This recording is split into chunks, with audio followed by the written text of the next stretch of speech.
Today's episode of Literally is sponsored by Lowe's. You know, like Wayne's World was such a big fucking film for me. I've loved you since Wayne's then. World? You're a Wayne's World guy? Yeah, Come on. of course. Wayne's World changed all our lives. Well, come on now. That I don't believe. Wayne's World changed all of our lives, and you were like the coolest bad guy. I had a very good time. Yeah, I did. you were very, very good in it. It's a real like fine line you're walking in that film, and you walk it beautifully. It's a great movie. You're excellent in it. Oh, well, this is great because I'm such a fan of yours, and it's shut up. You have your finger in every pie. You I mean, really, I was going over. Wait, how can he do all of this stuff? I mean, you're in Ted Lasso. Is it writer's room? Is that happening now? Is that Ted Lasso is filming right now? We're in production. Okay, so that makes sense. So you're filming, but you are in it. You've got how many fucking shows do you have? Let's just start there. How many shows? How many fucking shows? Well, there's Ted Lasso and there's Shrinking. Yeah. Currently, that's it. Just two. Well, and all of you got that coming out. And now I have this film, All of You. Yes, which you just that, and and my stand up. That's it. Just and your podcast. That's it. Just that. Just that. Just the podcast, the stand up, the movie, and the TV shows. That's it. That's it. That's all you're doing. Rob, that's nothing. Dude, I don't know. And you seem like someone who doesn't idle well. I don't. Yeah. Do you suffer from the same affliction? Clearly. This is why. Yeah, I can't bear the quiet. I'm terrified of the downtime. I had when we made this film that we did. It was such an intense shoot. It was like 23 days, and we had one day off in the middle of it. And that one day off, I had a complete nervous breakdown. I remember us calling each other like, what did we meant to do today? What did people do? Like, it was awful. Is it that we just don't want to get to know ourselves? It might be that, Rob. It might be that. Well, why did I spend all this money on therapy then? It's gotten me nothing other than busier. What is the point of therapy? I guess it's what is the point? I don't know. I mean, I do it a lot. Same. Yeah. Do you ever do group therapy? No, I've never done group therapy. So, I mean, you wrote Shrinking, and that's yes.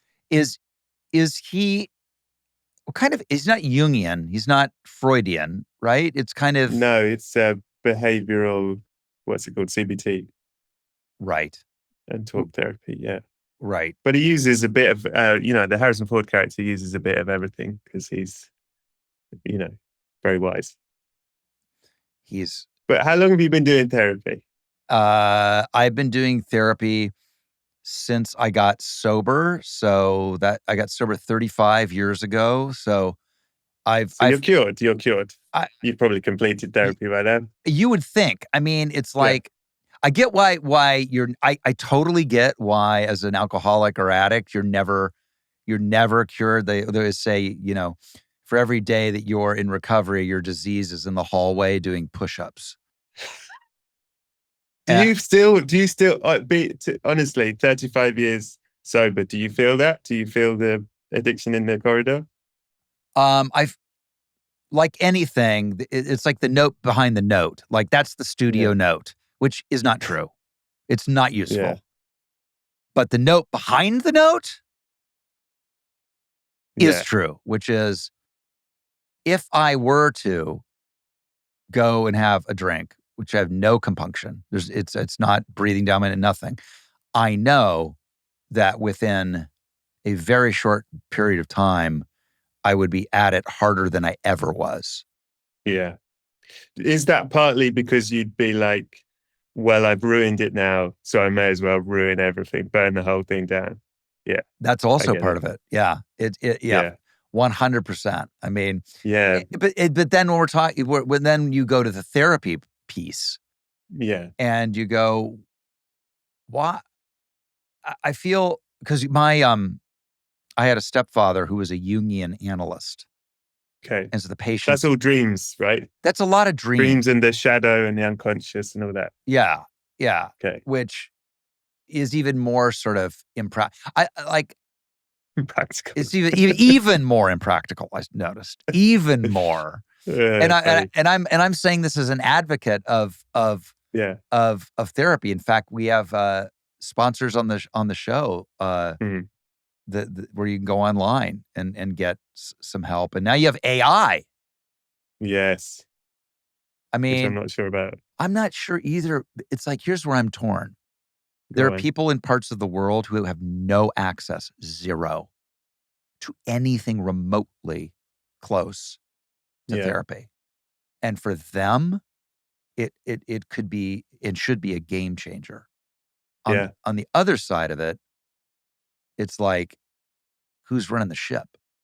Yes. Who's in charge? Well, that's my favorite line from Apocalypse Now.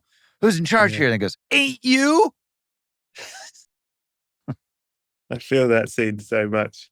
What do you think, having become sober, did you replace addiction with work, with exercise, with fitness? Was it? Yeah, it rotates. Some days it's ice cream. Okay. Some days it's ice cream. Some days it's the Peloton. Right. It's fitness. Some days it's cigars. Some days it's like super like crazy fasting, health, water, hydration. I get in my mind, I'm gonna fucking, be like a ripped triathlete. It's activity. It's a lot of activities, like 18 holes of golf, a set of tennis, a sauna session, cigars by the fire pit, like. Is it that sort of peace is boring? Is it that you need the? Boring is Can I tell you something? Yeah. There are two things that literally keep me up at night and feel like and look, I'm being facetious. I don't want the universe to give me something worse than these things. I know, obviously, they're out there. That's my disclaimer. I'm not tempting fate. That said, the two things that give me the are waiting in lines and boredom.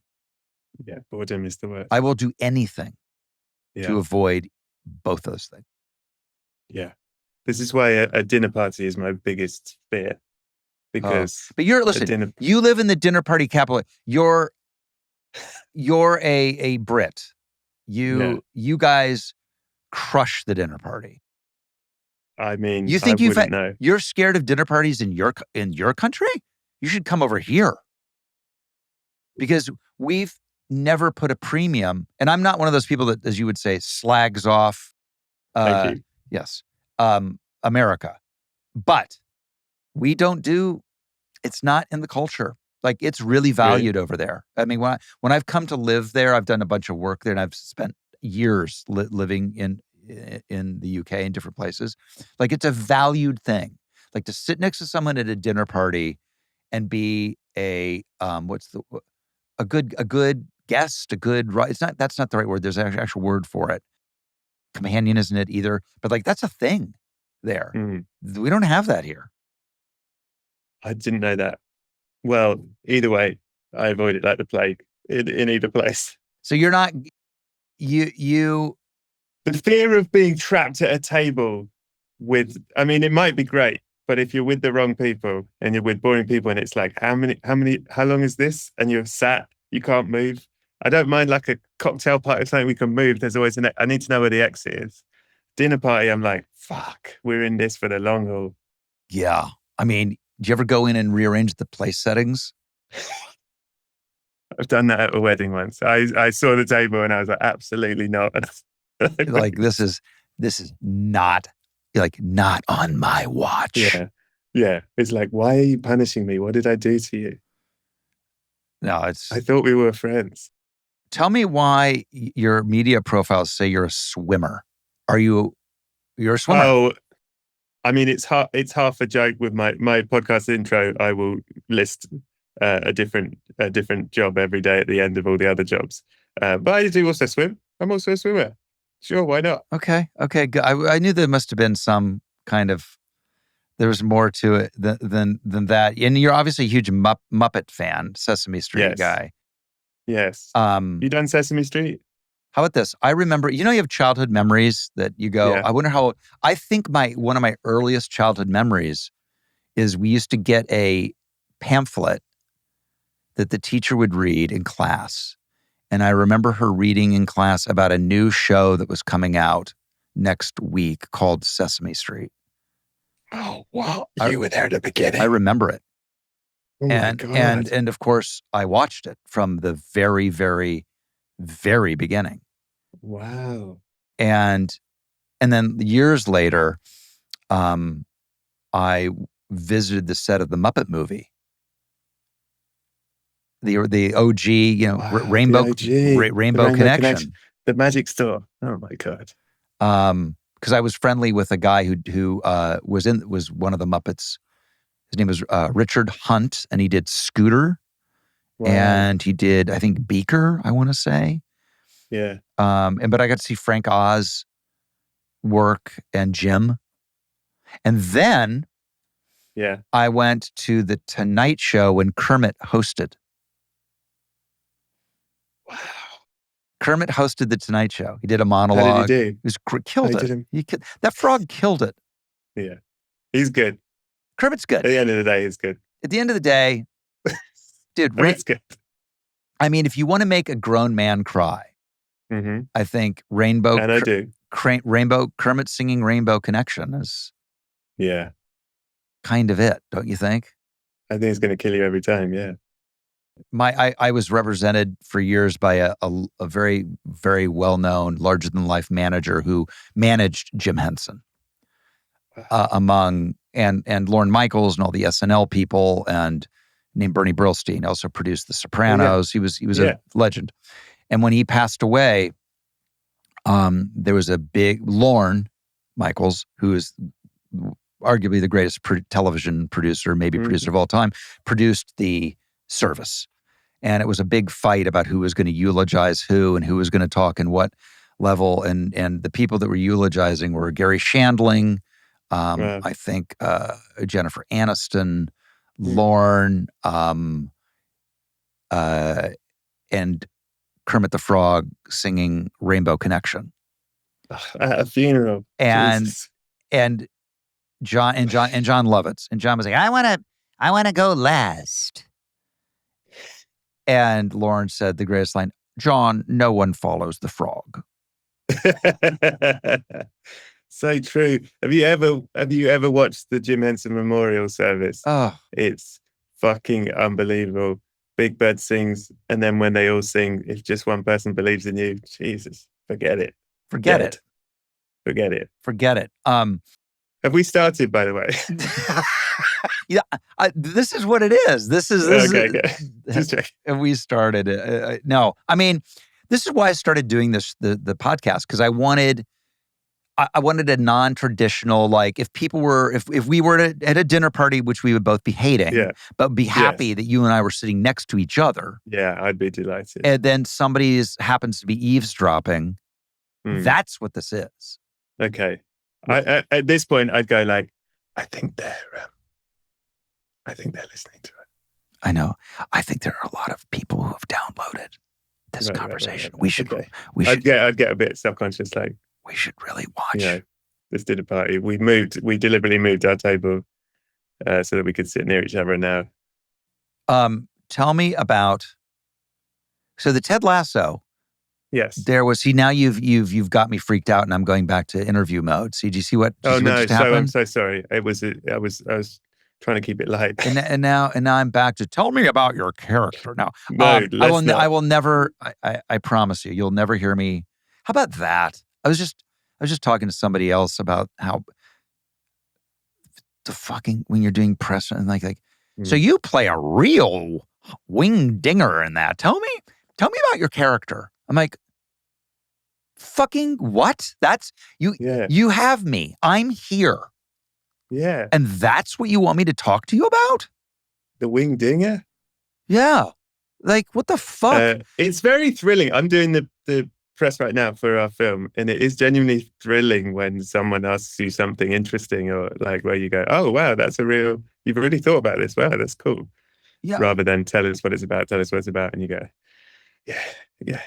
I just don't understand it. And it's only gotten worse and worse and worse that people do it. I mean, not that I'm not interested in your character. I am. I mean, on particularly on the Ted Lasso, there's the notion that you self-taped apparently yourself, and you Yeah, advocated for yourself, which I love. I did, and in hindsight, when I look back at it, it was I had never done that before. It wasn't like something I always did. It wasn't like It was a strangely like I guess brave thing to do or risky, slightly risky. The risk was because I was one of the writers. The risk was this tape is so bad that they don't ask me to come back for season 2 because none of them could look me in the eye again. That was the risk. I could have lost my job, Right. But I did feel it really did feel like a calling, that part. It hasn't happened before where I was like, I think I'm meant to do this one. You know what I mean? Did you have a hand in writing that part? Yeah, I mean, I was part of it. There was the pilot script, and then we had the writers' room, and I was part of the team of writers. But yeah, I mean, I had a part of it as much as I had a part in all of the characters. It's just as it was going on, I just felt, I think I really get this guy. It's good, and then you end up winning the Emmy for it. How was that? How was your Emmy experience? Well, the first one was so like we had been in lockdown making Ted Lasso, and we really had the experience of overnight our lives changed because we were all underground. None of us were recognizable. And then we came out from underground and suddenly everyone recognized us. And particularly when you're out with Hannah Waddingham, me and Hannah Waddingham look like cartoon characters in the street. We look like Sesame Street characters. Yeah, right. She's a giant. I got this face. We're easy to spot. And suddenly it was like, oh, these people were like, fuck, what happened when we were underground? And that first Emmys in particular was so, when I look back at it, I go, God, we were so pure because we weren't at all jaded. We had no idea how any of this worked. We didn't know. Yeah. There's nothing cynical about us at those Emmys. We were purely like, look, there's that person. We were so excited. And genuinely, I think I speak for Hannah here. I don't think either of us thought we'd win. Like, I genuinely didn't think I'd win. So it was just, oh my God, I'm here with all these people in Hollywood. And then when they said my name, I didn't hear it, and everyone stood up around me, and then I saw it like on the wall, and it was really. I mean, I'd love to tell you that it doesn't matter and it's all silly, but it was really nice. Yes, the truth was, it was really nice, and it felt very uncynical in that moment in a way that I think now I have a more of a understanding of the business, and I feel very grateful for being able to do stuff. But I see the things that have, the machinations of things much more than I used to. Yes. But that first Emmys was pure. Like, we were really just sweet children in this place, and it was very, very. It was very cool. It was really, really fun.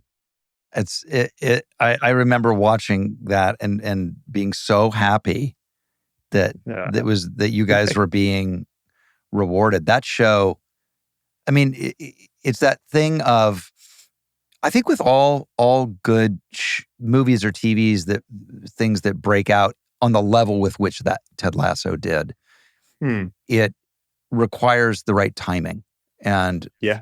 Completely. I mean, I think it's true even on The West Wing. There was a moment where we had just gone through the Clinton impeachment scandal, but it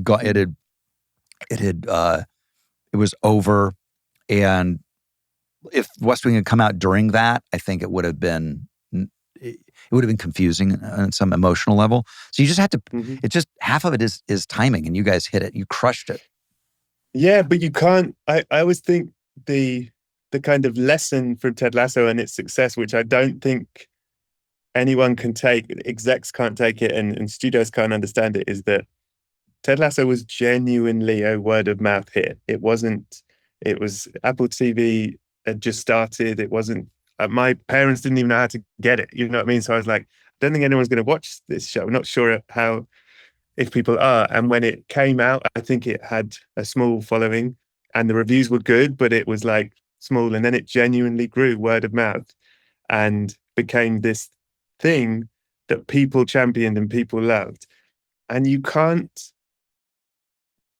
replicate that. And it was timing, and it was magical, and it was what people needed at that moment, I guess. And we made it with love. We did the best we could, but like I've made other stuff with love that didn't hit. You know what I mean? Like Yeah. it is Sure. it is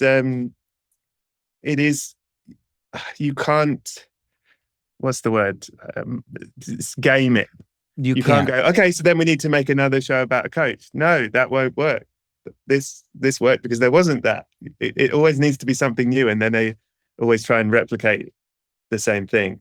Yeah. Oh my God. I mean, yes, talking about the jaded cynicism, the machinations, and this smoke-filled rooms of it all. Everybody was like, it's sort of Ted Lasso in that, every pitch. It's like Ted Lasso, right? Yeah, it's like Ted. It's like fucking unbelievable. But it's funny to remember the times when we were just bright-eyed, know nothing, first time Emmy people. When did you've done a lot? Did you, in the beginning, were you like a wide-eyed innocent? Oh my God, yes. How long until you were jaded? Oh my God. I think I'm always shocked at my level of naivete and how long it held.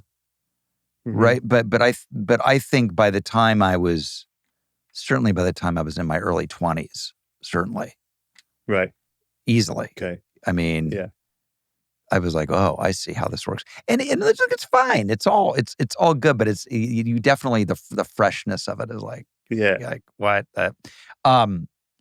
So your partner, Mr. Jason Segel, who I adore. Yes, love him. We did a movie. Talk about timing. And things. We did a movie called Sex Tape, and and that didn't. Nobody thought through the fact that people didn't like the phrase sex tape was going to be a barrier to entry to the very people. It was slightly too ahead of its time, that film, or slightly behind its time. I know what you mean. Yeah. It's a really fun movie, but was it ahead of its time? I think it was ahead of its time. Was it late? Yeah. I don't know, but you're right. It could be. There's a world where that came out and people were like, woo, like the titillation of it all would have worked for it. Yeah. And of course the irony was it was the most sort of boring suburban couple. It had nothing to do with a sex tape, really. Yeah. It was the MacGuffin. Yeah. But I loved working with him. He's so wonderful. I have zero. I've worked with him now 3 years, 4 years. I don't have I haven't had a single unpleasant interaction ever. He's so smart. Brilliant. He's such a good, and you share the obsession with Muppets. Yeah. That's how when Bill Lawrence and I met with Jason Segel for Shrinking on a Zoom, I had his Muppet movie poster behind me, and I forgot because that was just there in my office, and it looked. And at some point, I had to go, Jason, I haven't put this up just now. This was always here. This wasn't a move. This was legit.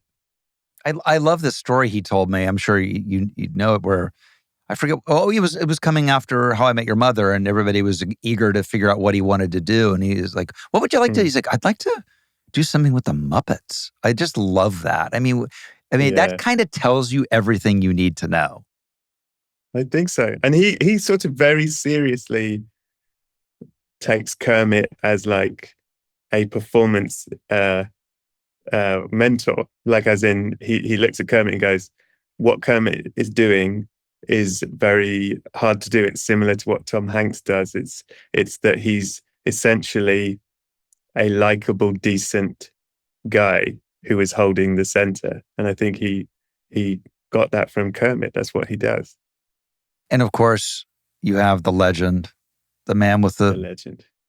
I have a guy that works with me on all my projects who is in the costume department, and he worked on the last Indiana Jones. Oh wow! And I love that film. And he texted me one day and he said, "Today I handed Harrison the whip." That's cool.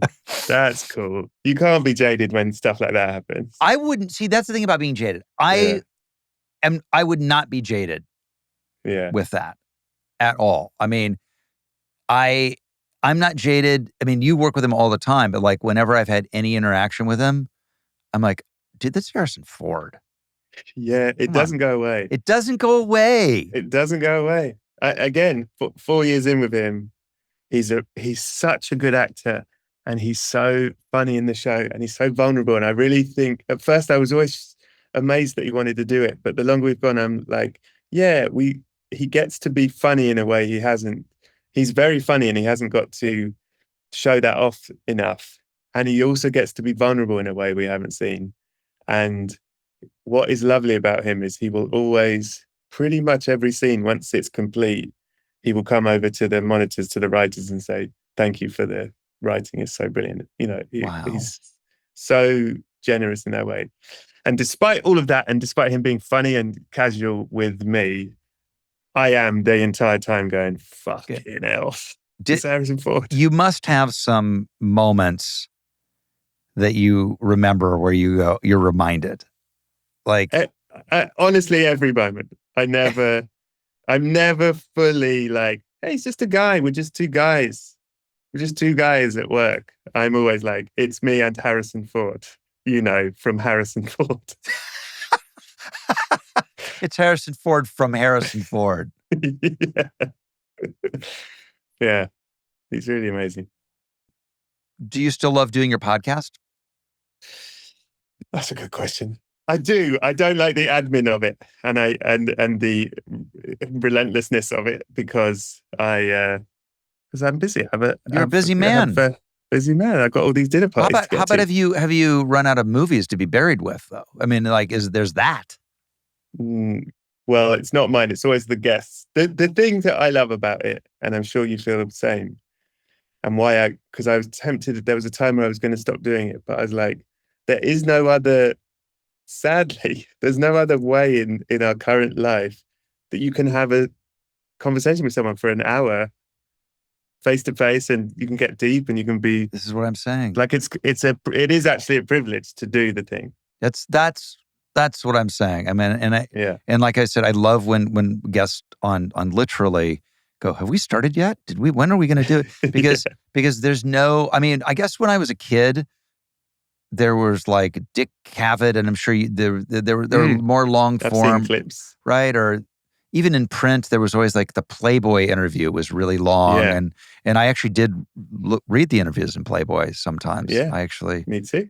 But the notion of talking, particularly about movies, it also opens up and says so much about people, what they like and what they, one to be buried with, literally. Yeah. Well, that's an impossible task. I mean, Robert Redford passed away yesterday. And I was... Did you know him? I met him only once. We had many missed opportunities.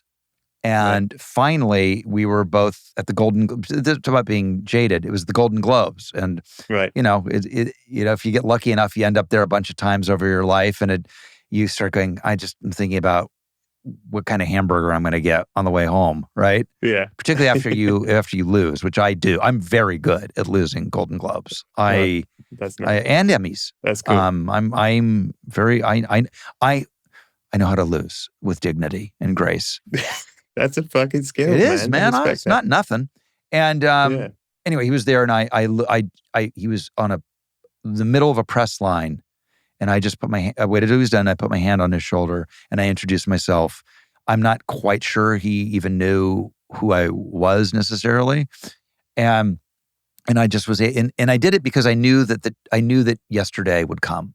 There'd be a day where he would not be here anymore, and I was able to really just say how much. I said, I just want to tell you how much you mean to me, and how much you've meant to me, and I just am so glad that I was able to tell him. That's nice. And that was it. And we walked away, and it was great. But I had that. But my point is, I can't even name one Robert Redford movie that I would be buried with, because there are like 4 of them, at least. I love Robert Redford as a director, and there's a film that he directed that I think is top 10 all-time films that is not talked about, is Quiz Show. Yes. Have you ever seen Quiz Show? I auditioned for it. Did you? For which part? It would have been the part that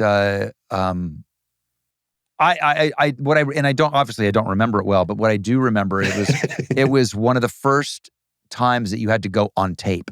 It was at that time in the industry where it was like, I remember as a whole thing. Like, people didn't know how to do it. We didn't have cell phones. We didn't have that.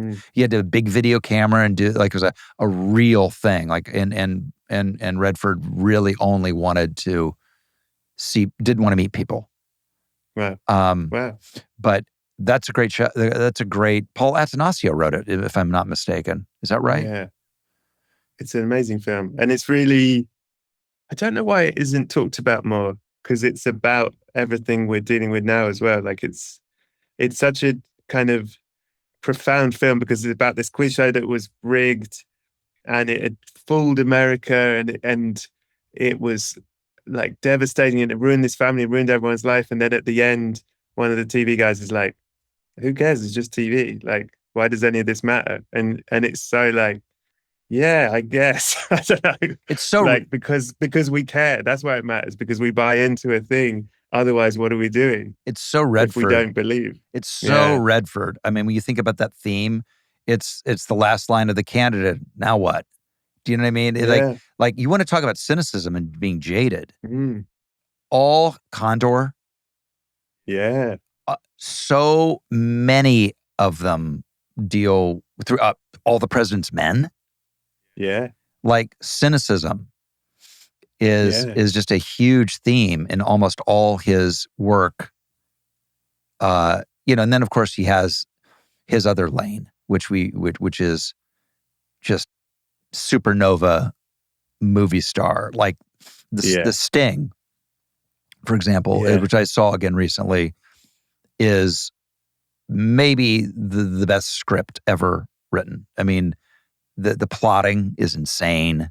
Yeah. The charisma is insane. You're hanging on it. I mean, Robert Shaw's Dial Lanigan, like Ed and Newman's, but they're amazing. You just don't make a movie like that anymore. The thing about this thing that's funny to watch, if you watch it again, it looks horrible. Oh, really? Oh my God, does it look bad? It That's funny. Literally looks like it looks like How I Met Your Mother. It's flat, bright. Yeah. It's obvious. There's a studio audience. Everything is obviously a set. Right. And everything's obviously the backlot. Like, obviously the backlot. Okay. So I highly recommend everybody watch The Sting again in honor of Redford, because it's still one of the great movies of all time. But boy, it is bad the way it looks. Tell me this. Was West Wing the longest TV show you did? Yes. And how many years did you do on that? 4 seasons. Oh, okay. 4 seasons. But like 22 episodes, right? Or 22. Oh, yeah. That's in the days when you did 20. I always like to remind people that in the first year of The West Wing, Aaron Sorkin was writing 22 episodes of Sports Night and 22 episodes of The West Wing in the same season. Think of it. That isn't more talked about, known. It's Can you imagine? No, I can't. It's so hard to write 10 episodes. It's so hard. So I don't know how you do that. And I'll tell you, because of that workload, that first season of West Wing, every script is a first draft. Wow. Every script, first draft. That's Wrote it. fucking There was brilliant. no revisions. I can't remember getting the asterisks. The asterisks are Yeah. pink pages. All They're white sliding the pages. pink pages under your door tonight. Nope. Didn't happen. Not nuts.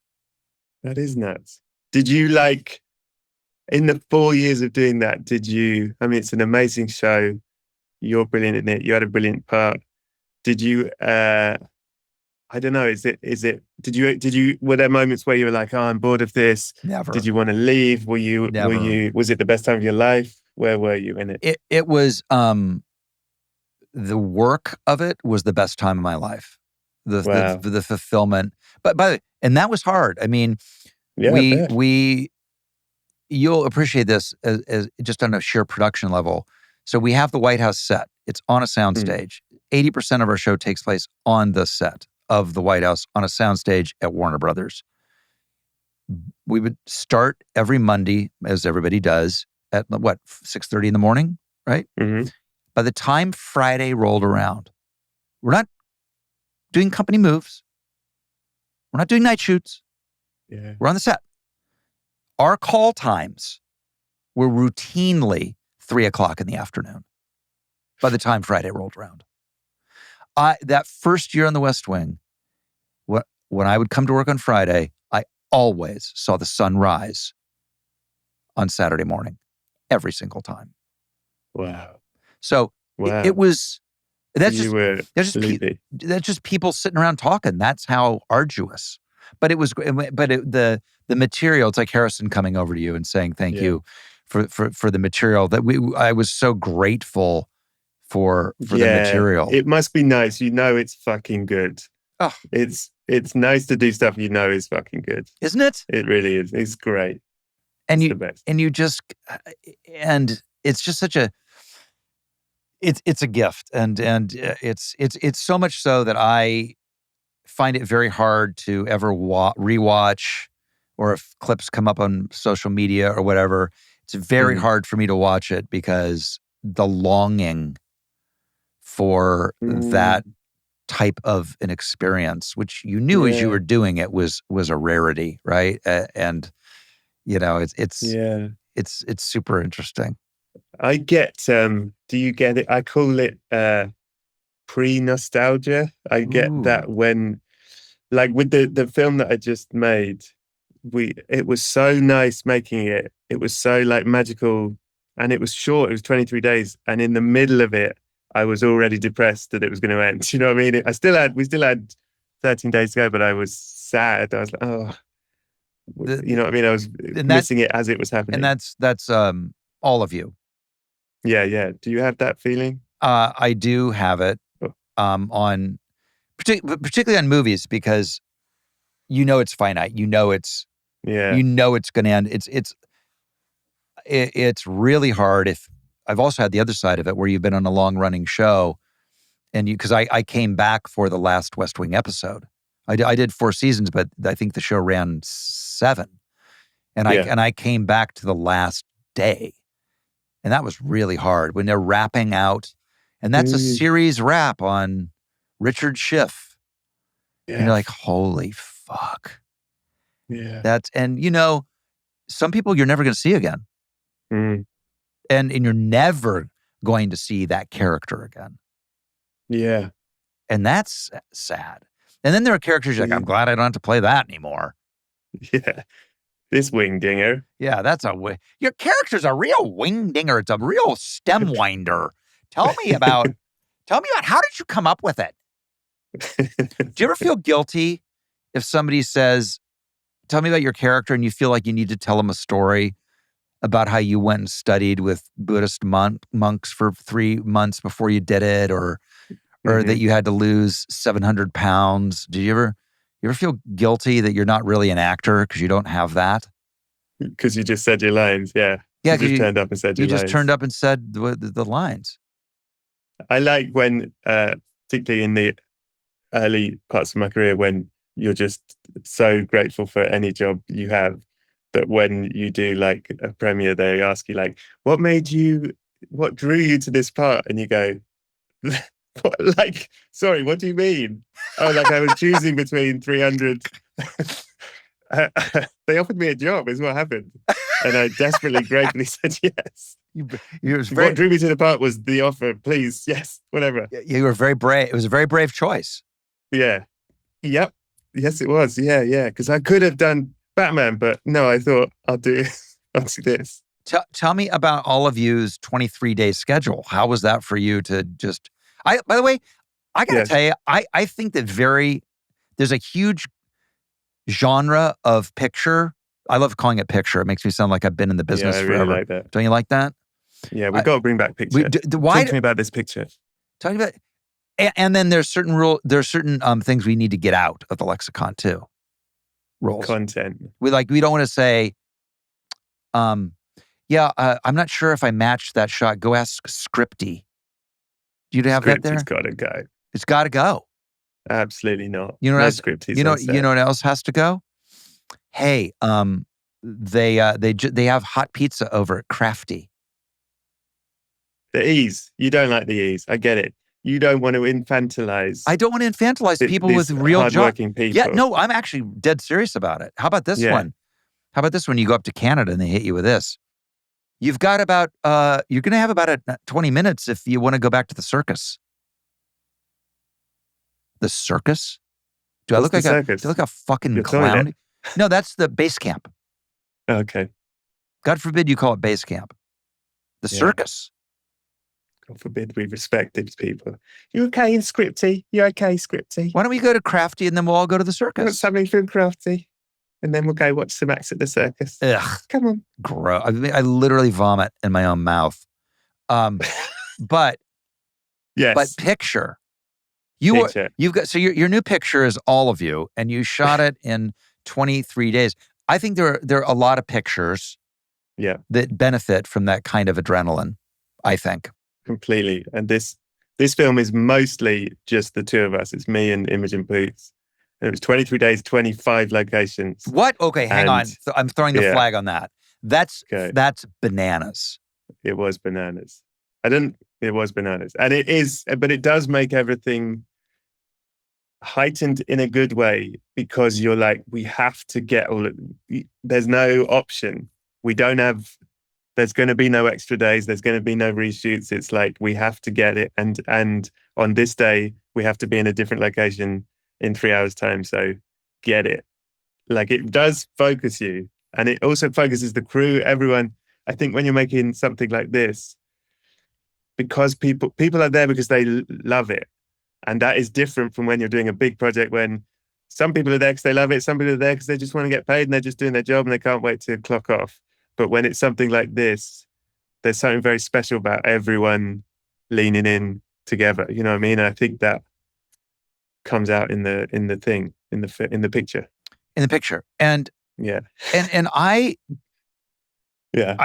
think, we can't always do stuff we love. I was just talking to a director who directed this movie called The Painted Bird. It's the feel-good movie of it's fucking so bleak, but great. Yes. But and I'm going to do just a generic Eastern European accent right now. Okay. So forgive me. And I'm not going to judge you for it. Don't judge me. But he's like, I tell my film students, directors, there will come a day where you will have no choice. There will be the fork in the road, and you will choose. You will either choose sex or love. And you can do it for the sex, and it will be exciting and many things, and you'll do the comedy here and a big budget, maybe, and maybe you even do the new detective show on the network. But you will fuck everything. Or you can do it for love. I have made 3 movies. And it's one of the great... I like this guy. Is that the greatest? He's absolutely right. I do in all sincereness, and forgive me for not being jaded enough, but I do believe, because it's hard work, it's like what you're saying about West Wing, because you've given your time to this thing, you're doing West Wing, You're there till 3 a.m, 5 a.m. That is your time on this earth. So you better spend it making something that you fucking love. Yeah. Otherwise, what are we doing? Agreed. I really, yeah. But- And you want it to be magic, like, and because it's hard. So it may as well be magic. and Am I right? 100%. And also just, you find different things to love about different projects. That's the thing. Yeah. Because not everything can be Ted Lasso or Shrinking, right? Or West Wing. Mm-hmm. They just can't. Mhm. They aren't. And so you find, I love the character, or I love the process, or I always love the process. So that's so freeing, because I love what I do. I love it. Great. So it's just a function. Tell me about Imogen. Oh my She's God. got to be great, right? I mean, She's amazing. The whole film is us. It's just, I knew that casting the actor to play that part, that the whole film is what it is between us, and Right. that's such a ephemeral thing isn't to it? find, because there are great actors, but you might not have the thing.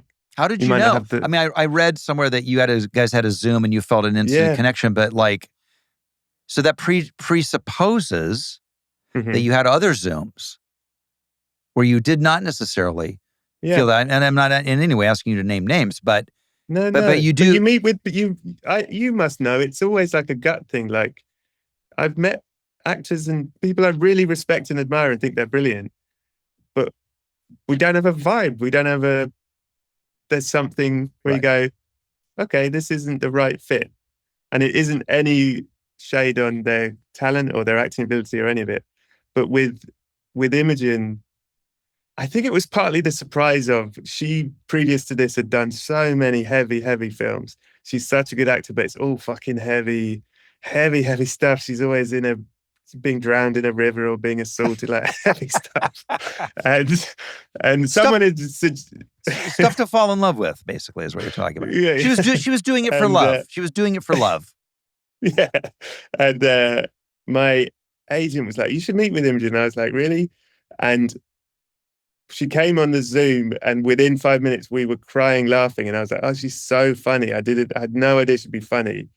And I really did feel like I'd known her before. She felt very familiar. Mm-hmm. And that is what these characters are. These characters are best friends since university. So it was like, well, if we cast her, then we don't have to do any fucking work. It's already there. Great. Let's do that then. It's just as simple as that. That's awesome. I do think these things, I've had enough experiences of, like, you tell me, but the right thing is the right thing, and you do know it when it happens, and what is meant for the project is the right. You know what I mean? Yes.